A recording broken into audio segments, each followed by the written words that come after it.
What for do you want dowry? Well, it would be a nice help, and it is customary. It's not customary. Who give dowry? Parents. Why? Because they're so happy they do not have to support their daughter anymore.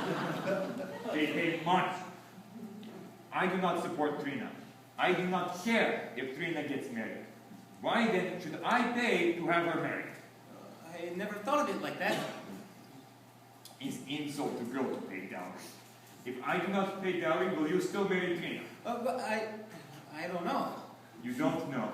You don't know. You think I let Trina marry a man who will not take her without dowry? No, I suppose you wouldn't. What kind of man would that be?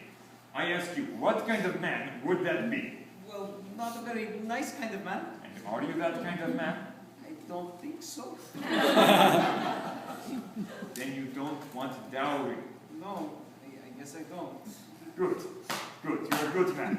I love you. I give you my blessing. And I send you wedding present. I send you box of oranges.